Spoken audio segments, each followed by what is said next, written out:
Morning again. So today, if you haven't noticed, is October 31st, Halloween, All Hallows Eve, and tomorrow is the Dia de los Muertos, the Day of the Dead, All Hallows Day. In English, the word hallow means holy or sacred. And the ancient understanding is that this is a time when the veil between the living and the dead is thought to be very thin.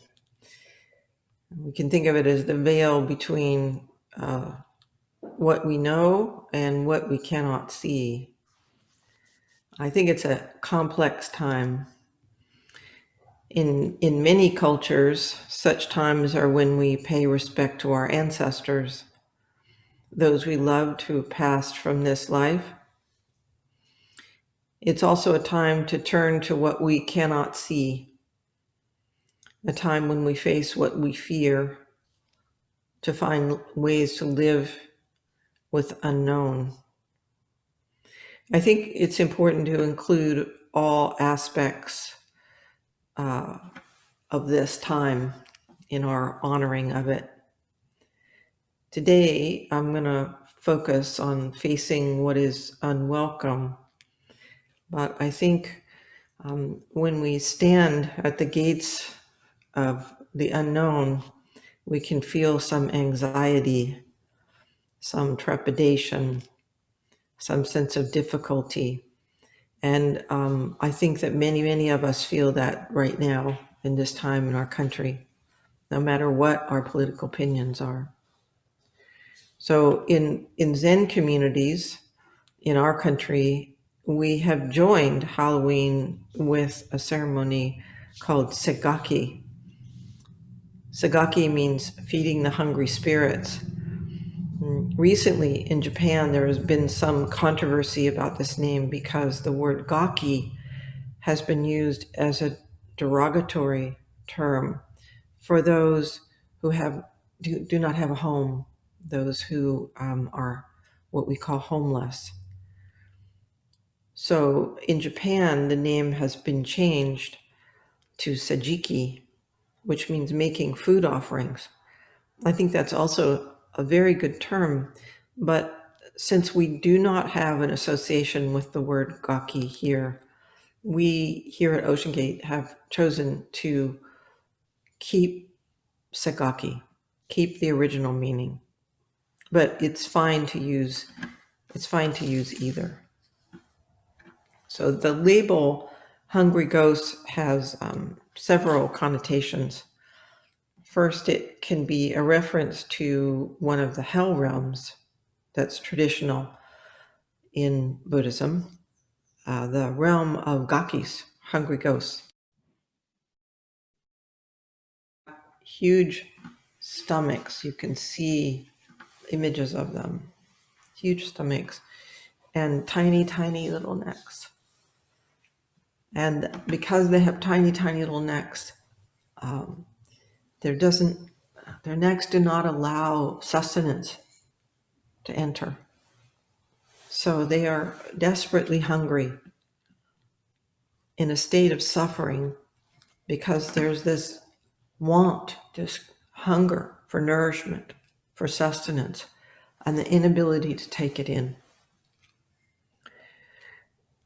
This is also a metaphor for our spiritual or psychological state of wanting or longing for something we cannot find, or if we do, we cannot digest. We live in a culture that tells us we must adhere to certain standards of wealth or status or relational status or you name it, to consider ourselves worthy of respect or help.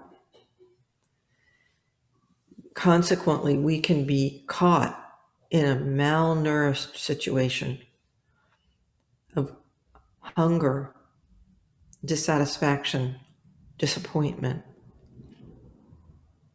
It's a terrible dimension of our reality, of our being. One story that is told about this is about beings who are sitting in front of a banquet. So the nourishment is there, but they have these really long chopsticks. And so they can't get the food. They can pick up the food, but they can't get it to their mouths.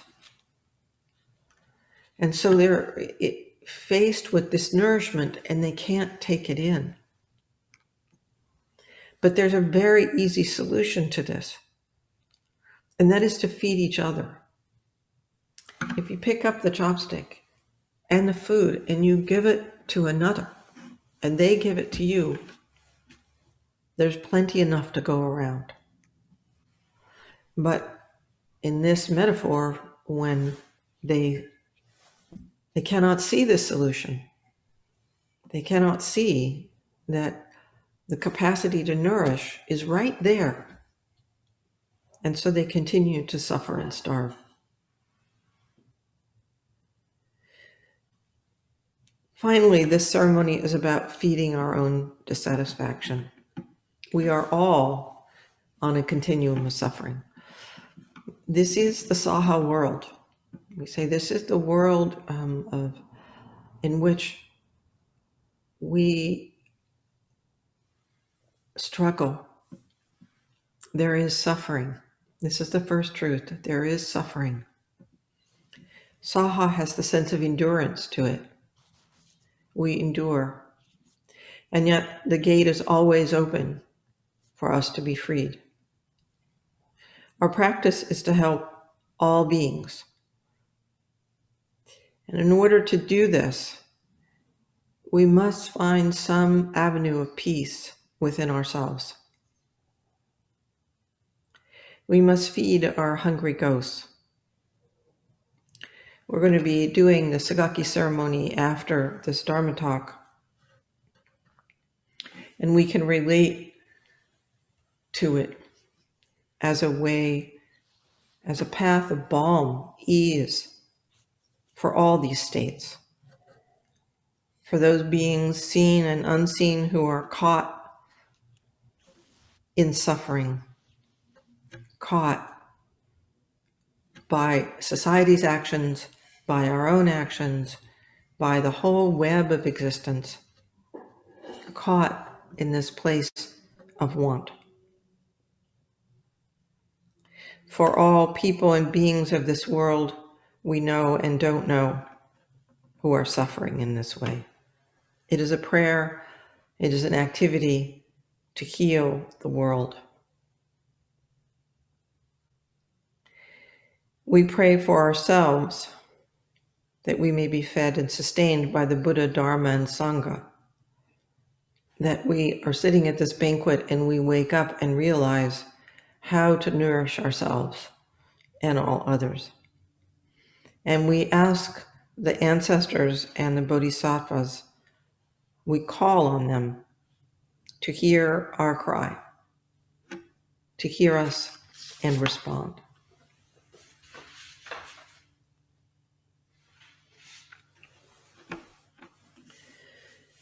We also turn to face all that we fear, all the demons that plague us.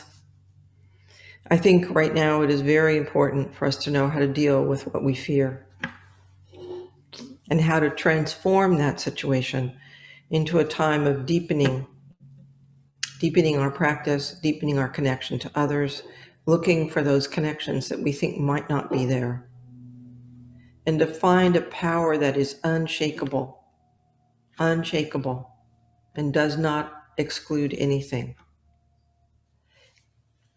As I said before, many people feel fear and anxiety right now. There's a lot we could say about why this is so, the causes and conditions that brought us here, not just politically, but socially, environmentally, personally. They're all connected. But today I want to tell a favorite story about how we deal with these fears, with these perceived demons and hungry ghosts. And I'd like us to consider how we can cultivate the stability to know our path, to know that our path reliably guides us, no matter what the circumstances. This is really important. When we face the unknown, we have to know, we are asked to know by our own hearts and minds and by all others, to know that we can rely on the path to guide us no matter what.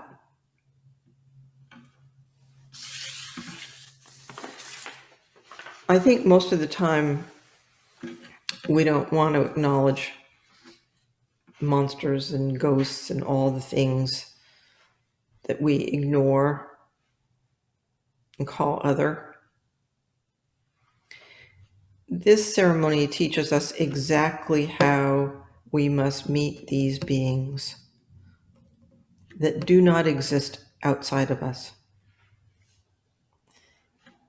It teaches us that we must turn towards them and make offerings to them.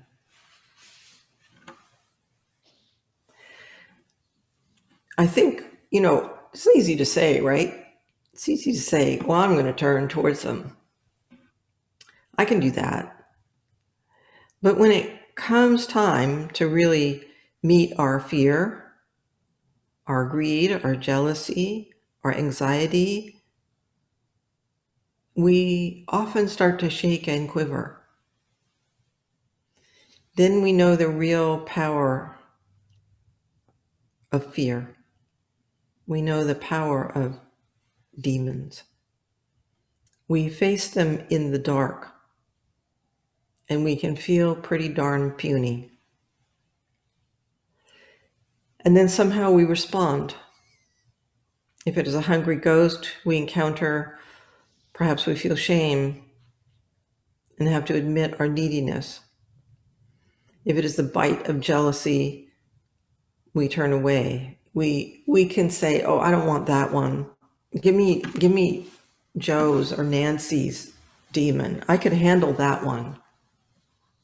Not this one.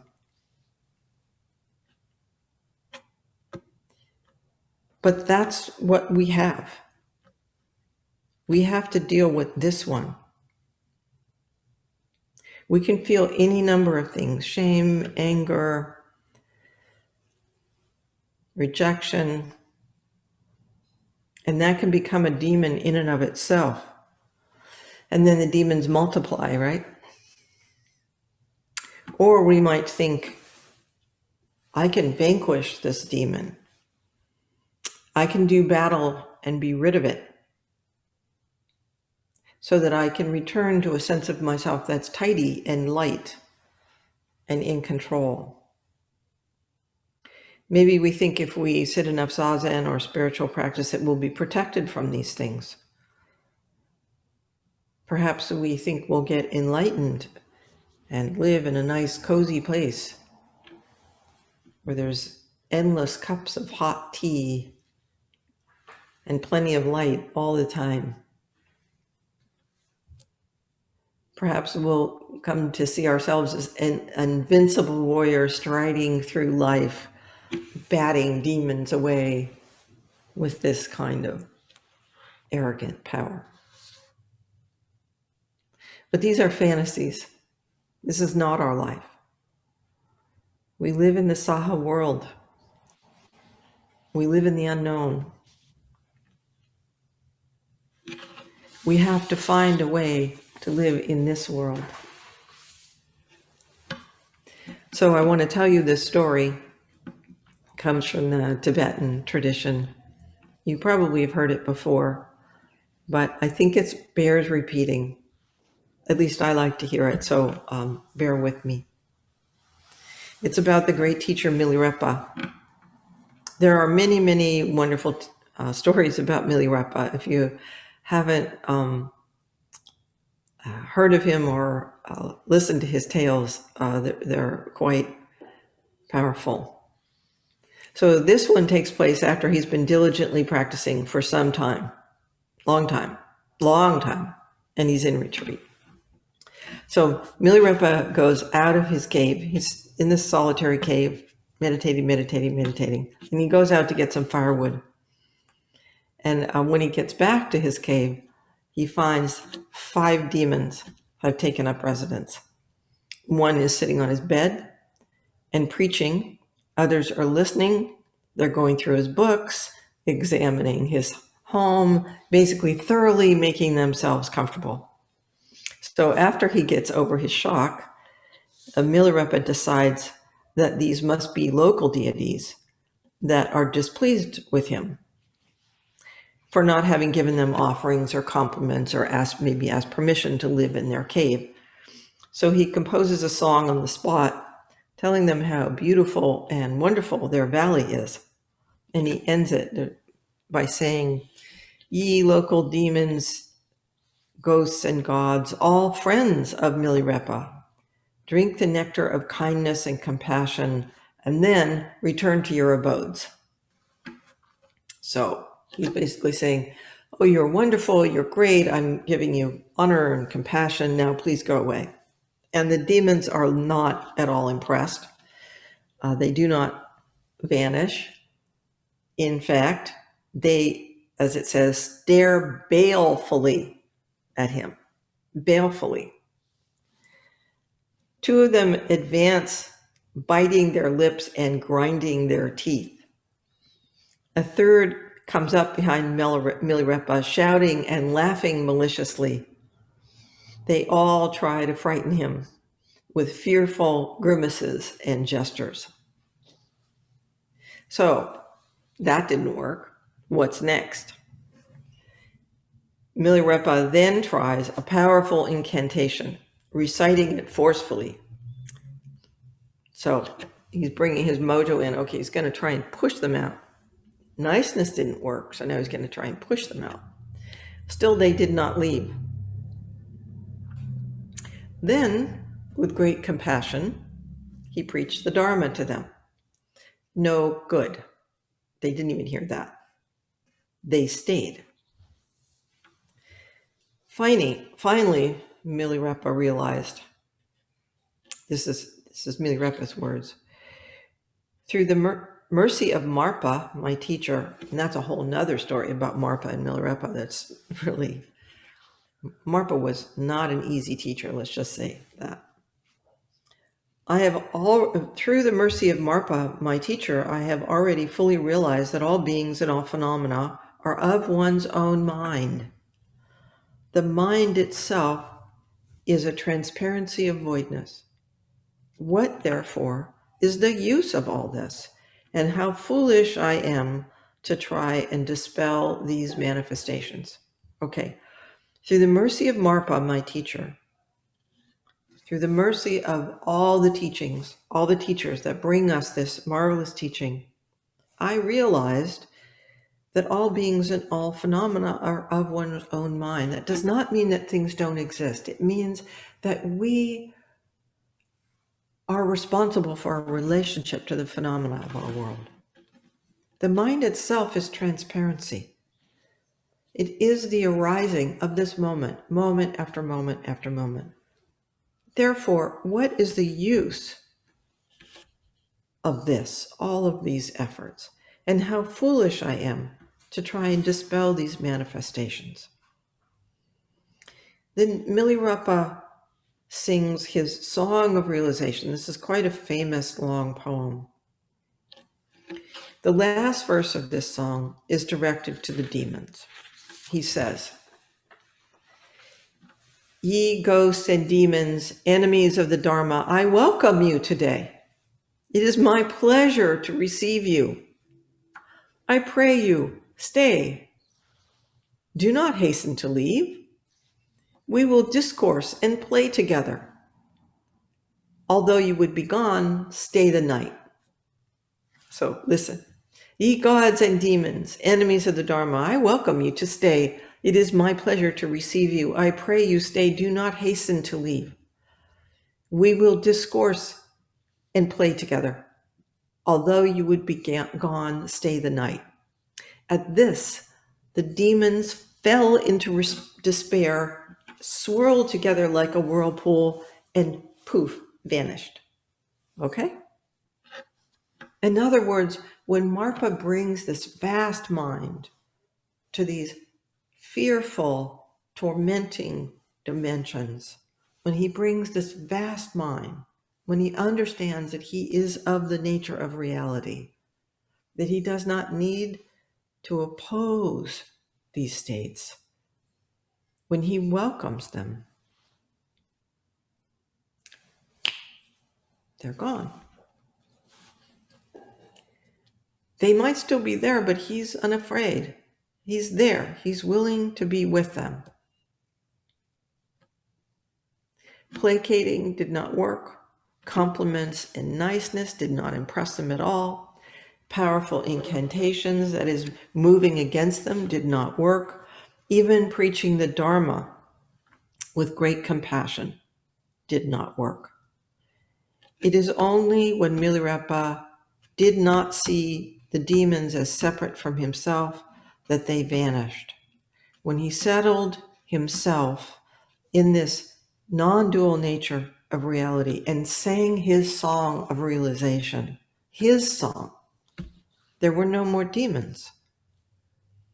So this is what we're called to do, not once, but over and over and over and over, because this is not a one-time deal.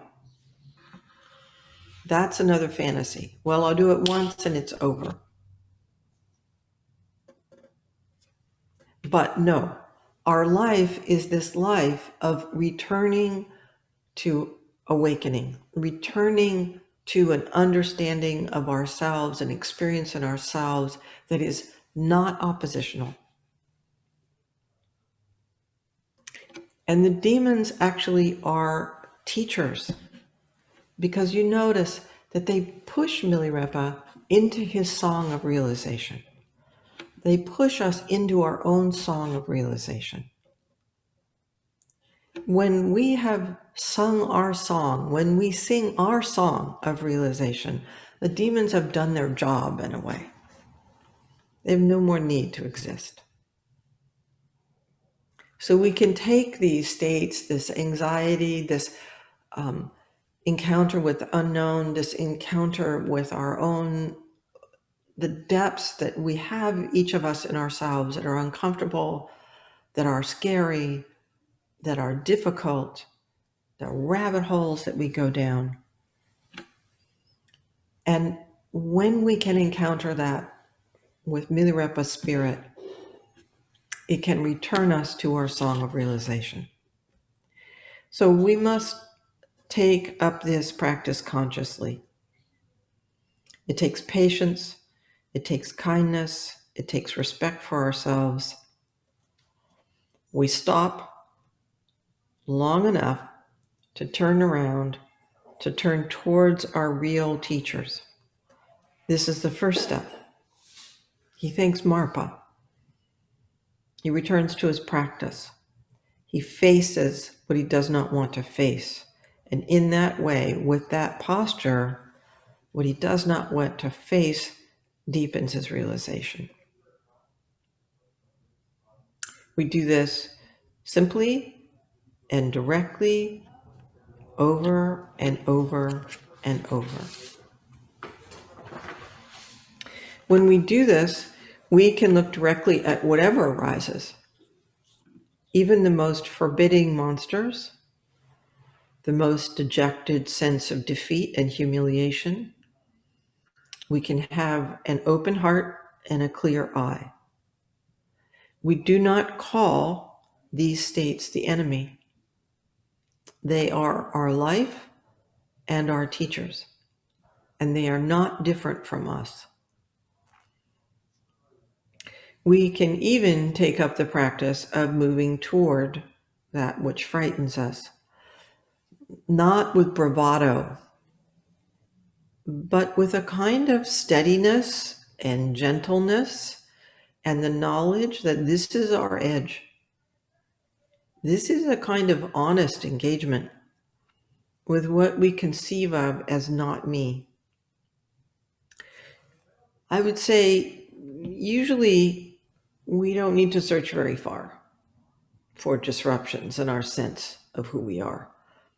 I think in particular, right now, it's everywhere.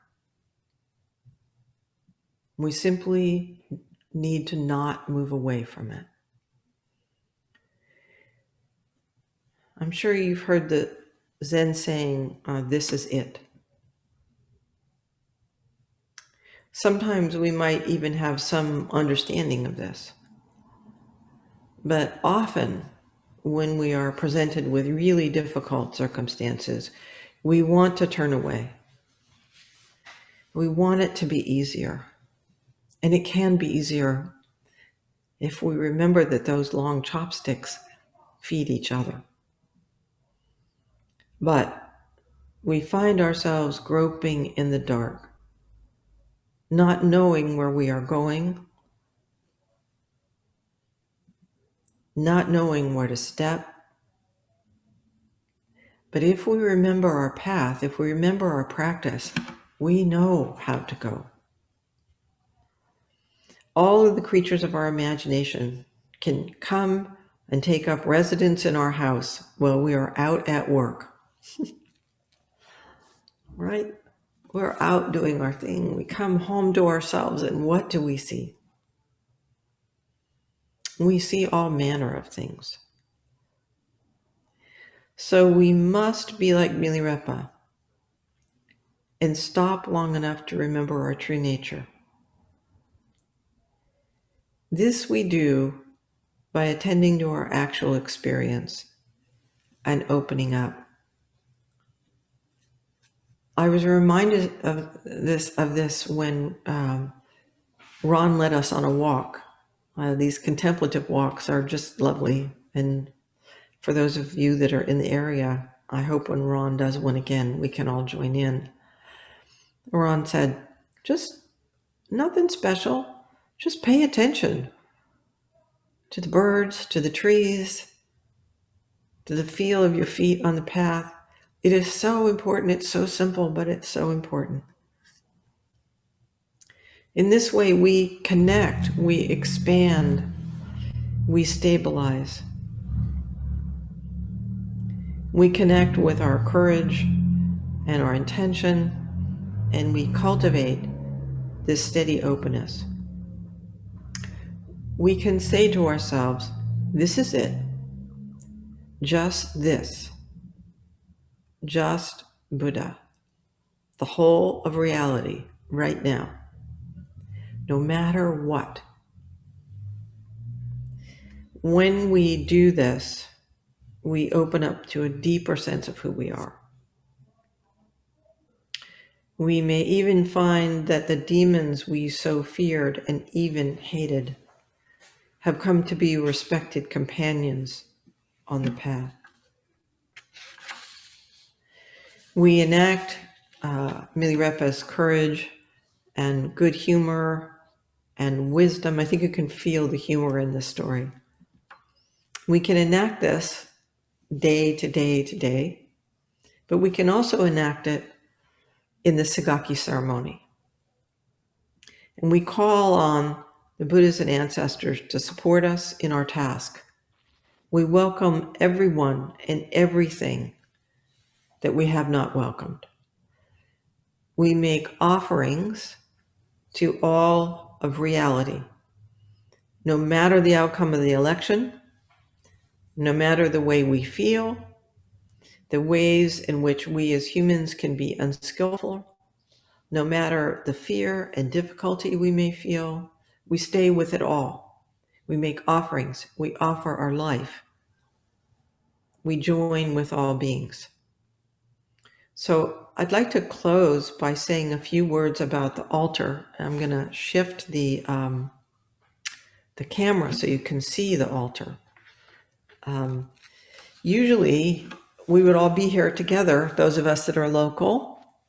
And believe me, when we can join together again, we will also have welcome all those that can come by Zoom. So we would all be here participating, and we would make noise together and enjoy each other's company. But we can't do that today. So we're going to join online. And I know Shinchu sent out an email welcoming you all to set up an altar. So I'm going to switch the camera now, if I can remember. Shinchu told me how to do this. Okay, I think I can remember. Oops. Okay. Okay, can you see the altar? Thumbs up. Sue, thumbs up. Great. Okay. So you can see that it says myriad spirits of the three realms, and we have offerings. Hungry ghosts love candy, and so we have sweets in Coke, and in the middle is chocolate cake, and we also have gourds and apples and tea. These offerings are tea and sweet water and chocolates down here, and we'll be offering incense. The banners that are hung up behind the altar are representations of the five Buddhas. Many jewels Tathagata. Tathagata means Buddha. So many jewels Tathagata. Wondrous form body Tathagata. King of sweet dew Tathagata. Boundless body Tathagata. And freedom from fear Tathagata. What you can't see is in the four corners of the zendo, we have the guardian kings, or I would rather say guardian sovereigns, perhaps to de-gender it, of the four directions. And there are also two banners which you might be able to see with efficacious mantrams on them. So mantrams are syllables that invoke the power of our intention and also of the Buddhas and ancestors. The altar that you see here is always put up opposite the main altar. In part, this is a sense that we want to welcome those who feel like maybe they don't deserve to approach the Buddha. Maybe they feel exiled. We want to welcome them. Kyogen Carlson Roshi said of this altar, by making an offering on a table far away from any statue or picture of a Buddha or Bodhisattva, those who reject religious teachings we offer kindness without doctrine. He said, for the Dharma to be really the Dharma, it can only be offered in forms that can be accepted and truly made use of. Offerings of any type made in such a manner will naturally benefit both the recipient and the donor. So I love this feeling of kind of blowing open everything we think and just making offerings. We call forth the Buddhas and ancestors to help and witness our deep desire to offer substance and merit to all. Whether these hungry ghosts be our own, that of another suffering, or all beings caught in any delusion. So we will perform the ceremony with a heart of compassion for ourselves and others, that we may find peace and joy. So take a good look at this altar. I'm going to switch the camera back now, and we'll have question and answers.